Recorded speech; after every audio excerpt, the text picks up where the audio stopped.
ప్రస్తుతం మనతో పాటు శ్రీ శుభంకరి సేవా సమితి వ్యవస్థాపకులు స్మార్త నరహరి, బ్రహ్మశ్రీ దుగ్గిరాల యాజ్ఞవల్క్య దిలీప్ శర్మ గారు మనతో ఉన్నారు. సో మార్చి నెలలో ముందుగా మేషరాశి వాళ్ళకి ఏ విధంగా ఉంటుందో గురుగారు మాటలో నాడి తెలుసుకుందాం. నమస్కారం గురుగారు. నమస్కారం గురుగారు, మిథున్ రాశి వాళ్ళకి ఈ మార్చి నెల ఏ విధంగా ఉంటుంది? గ్రహణం తాలూకు ఇంపాక్ట్ ఎలా ఉండబోతుంది? గందరగోళ పరిస్థితులు ఉంటాయా లేదా కాస్త సానుకూల పరిస్థితులు ఎదురవబోతున్నాయి ఈ నెల?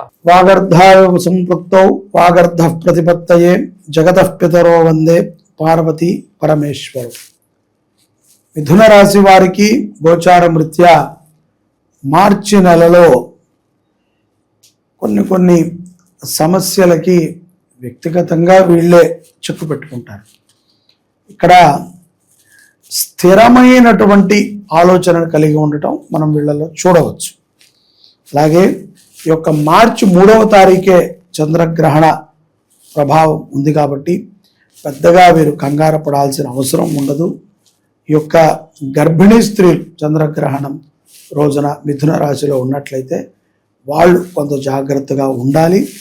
అలాగే విష్ణు సహస్రనామాన్ని వినటము, లలితా సహస్రనామాన్ని వినటము, ఆ సమయంలో మంచినీళ్ళు తాగాలి, లేకపోతే ఏదైనా ఒక జ్యూస్ తాగాలి అని అనుకుంటే కంపల్సరీగా మంచినీళ్ళలో కానీ వాళ్ళు తాగేటువంటి ద్రవ పదార్థాలలో తులసీ దళాన్ని వేసుకుని తాగటం మంచిది.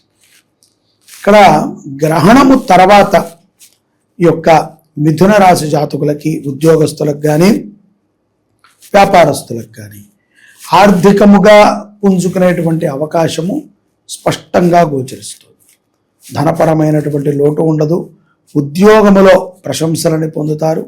వ్యాపారస్తులు తోటి వ్యక్తులతో కలిసి చర్చించుకుని వ్యాపారాన్ని ప్రమోట్ చేసుకునే విధముగా మిథున రాశి వారికి అవకాశాలు గోచారం రీత్యా గోచరిస్తున్నాయి. వ్యక్తిగతంగా వారికి ఏదైనా జాతకములో ప్రభావం ఉన్నది అనుకుంటే అవి ఎలా ఉంటాయో మనకు తెలియదు, కానీ దీని పరంగా అయితే గనక గోచారం రీత్యా బాగుంటాయి.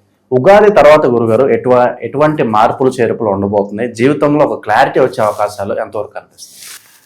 ఉగాది తర్వాత మిథున రాశి వారికి ఓవరాల్గా చాలా మంచి ఫలితాలు వస్తాయి. ఆర్థికంగా కూడా పుంజుకుంటారు.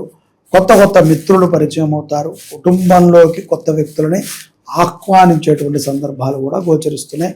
కాబట్టి ఉగాది తర్వాత మిథున రాశి వారికి శుభమే కలుగుతుంది. ఇక ఈ కోర్టు కేసులు కావచ్చు, ఇలాగ కాస్త ల్యాండ్ పరంగా ఇబ్బందులు ఉన్న వాళ్ళకి ఏమైనా ఉపశమనం లభిస్తుందంటారా? కోర్టు వ్యవహారాలలో అతి ముఖ్యంగా ఏదైనా డైవర్స్ కేసులు కానీ, లేకపోతే ఎక్కడైనా చీటింగ్ కేసులు కానీ వీళ్ళ మీద ఉండుంటే అది ఏదైనా కొలిక్కి వస్తుంది తప్ప భూ సంబంధిత విషయాలలో కొలిక్కి రావడం ఈసారి కష్టం. అంటే కుటుంబ పరంగా భూమి ఏదైనా చిక్కుల్లో ఉంది, లేకపోతే అన్నదమ్ములు కేసు వేశారు, అక్క చెల్లెళ్ళు వేశారు, అది కొంత కష్టం. అలాగే కొంత కోర్టు నుంచి అవమానాన్ని కూడా మాసాంతంలో చూడాలి. చదువు, కెరియర్, కొత్త కోర్సులు నేర్చుకోవడం ఇవి ఎలా ఉండబోతున్నాయి గురువు? చాలామంది కొత్త కోర్సులకి మారాలి అని చెప్పి ఆకాంక్షిస్తూ ఉంటారు. మార్చి నెలలో వీళ్ళ యొక్క కోర్సుల విషయంలో కానీ, ఎడ్యుకేషన్ విషయంలో కానీ కొత్తగా పై చదువులు కాలేజీలకు వెళ్ళేవాళ్ళు, అటువంటి వాళ్ళు కొంత కన్ఫ్యూజ్డ్గా ఉంటారు. తప్పదు, కంపల్సరీ తల్లిదండ్రులు బాధ్యత తీసుకుని ఏది ఉత్తమమో, ఏది పిల్లలకి సులభంగా అందుతుందో, ఏది మన పిల్లలు సులభంగా నేర్చుకోగలరో అటువంటి వాటిలో మీ పిల్లలని జాయిన్ చేయడానికి వారిని కొంచెం చేయించండి. తప్పదు, తెలియదు వాళ్ళకి, ఏదో ఇష్టపడతారు అది నేర్చుకునేది, నేర్చుకుందాం, లేకపోతే ChatGPT క్రియేట్ చేద్దాం, ఇంకోటి అయితే వాళ్ళకి చెప్పాలి ఏది ఉత్తమం, ఏది ఎలా ఉంటుంది అనేటువంటి స్థితిని వారికి వివరంగా చెప్పి 4-5 ఎగ్జాంపుల్కి చూపించి వాళ్ళకి తగ్గ కోర్సులో జాయిన్ చేయండి. పిల్లలైతే కనుక కన్ఫ్యూజింగ్లో ఉంటారు. కమ్యూనికేషన్ పరంగా, ఒప్పందాల పరంగా ఎలా ఉంటుంది గురుగారు? వీళ్ళ మాట వల్ల ఏమైనా ఇబ్బందులు తలెత్తే అవకాశాలు ఉన్నాయంట? స్త్రీలు, మిథున రాశిలో ఉన్నటువంటి స్త్రీల మాటల ద్వారా కుటుంబ కలహాలు ఏర్పడతాయి. కాబట్టి కొంచెం జాగ్రత్తగా మాట్లాడాలి.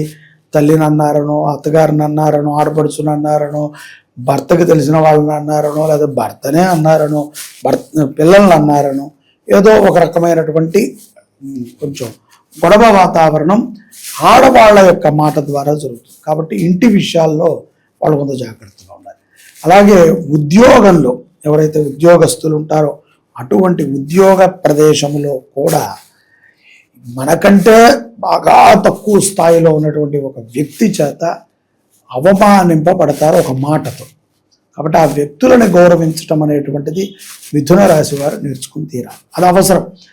ఏముందిలే పనవాడు కదా, తుడిచేవాడు కదా అని రూఢీగా మనం ఉంటే ఏదో ఒక రోజు వాడు మనని ధిక్కరిస్తాడు. అది కొంత మాట పెరిగి గొడవవుతుంది. ఉద్యోగస్తులు ఆడవాళ్ళు జాగ్రత్తగా ఉండాలి మాటల విషయంలో. మిగతా వాళ్ళు కూడా ఉండాలి కదా, వీళ్ళు ఇంకొంచెం ఎక్కువ ఉండాలి. ఇక ట్రేడింగ్ చేసే వాళ్ళకి కావచ్చు, ఈ బిజినెస్ డీల్స్ ఎక్కువగా కుదుర్చుకునే వాళ్ళకి ఏ విధంగా ఉంటుంది గురుగారు ఈ నెల? త్వర లాభాలని చూస్తారు, కంగారేం లేదు. పెట్టంగానే 3వ రోజుకి టప్పని లాభాలు వచ్చేస్తాయి. అలాగే కొంత ఇంకా మనం పెట్టాలి, ఎక్కడి నుంచి తెచ్చారని పెట్టాలి అనేటువంటి ప్రోత్సాహం ఏర్పడుతుంది. కానీ ఆచితూచి నిర్ణయాలను తీసుకోవాలి. ఇది గ్రహస్థితి మార్పు కాదు, నీకు అనిపిస్తుందని చెప్తున్నా. కానీ నువ్వైతే ఆలోచనతో వికసత్వంతో నువ్వు కొంచెం తెలివిగా వ్యవహరించి ఎంతవరకు మనం పెట్టగలము అంతవరకే పెట్టాలి, ఎంతవరకు మనము ఆడగలము అంతవరకే ఆడటం మంచిది. ఇక రైతులకు ఎలా ఉంటుంది గురుగారు? రైతులకి వ్యవసాయ పరంగా మిథున రాశి వారికి పెద్దగా మార్పు ఉండకపోయినప్పటికీ భూమిని నమ్ముకున్నారు కాబట్టి భూమాత యొక్క అనుగ్రహం సదా వారికి ఉంటుంది. ఇక ప్రయాణాలు చేసే వాళ్ళకి ఏమైనా ఇబ్బందులు ఉంటాయా లేదా సానుకూలంగానే ఉంటుందా? ప్రయాణములో కొన్ని ప్లానింగ్లు చేంజ్ అవుతూ ఉంటాయి. కొన్ని ప్రయాణ సమయాలలో కొన్ని ఖర్చులు కూడా అవుతూ ఉంటాయి. అనుకోని వ్యక్తులతో ప్రయాణం చేసేటువంటి సందర్భాలు మిథున రాశి వారికి గోచరిస్తున్నాయి. ఇక చివరగా ఎటువంటి పరిహారాలు దైవారాధనలో ఉంటే విశేషంగా వెళ్ళకాల్సి వస్తుంది? అమ్మవారిని ఆరాధన చేయడం మంచిది మిథున రాశి వారు. అలాగే మిథున రాశి జాతకుల్లో చాలా మందికి జన్మాంత సర్పదోషాలు ఉంటాయి. పితృల నుంచి వచ్చినటువంటి సర్పము దోషాలు ఇవన్నీ కూడా ఉంటాయి. కాబట్టి అటువంటి సర్పదోష నివారణకై వీళ్ళు మన శుభంకరి గోశాలలో జరుగుతున్న సర్ప ప్రతిష్టలో పాల్గొనడం మంచిది. మంగళవారము శుక్రవారము అమ్మవారిని దర్శించటము, అమ్మవారికి ఆవు నెయ్యని సమర్పణ చేయడం, ఆవు నెయ్యితో దీపారాధన చేయడం మంచిది. ఓవరాల్గా ఈ నెలలో వీళ్ళకి ఎటువంటి పరిస్థితులు ఎదురవబోతుందో, ఎటువంటి జాగ్రత్తలు తీసుకోవాలి, మంచి విశ్లేషణ అందించారు. ధన్యవాదాలు. నమస్కారం.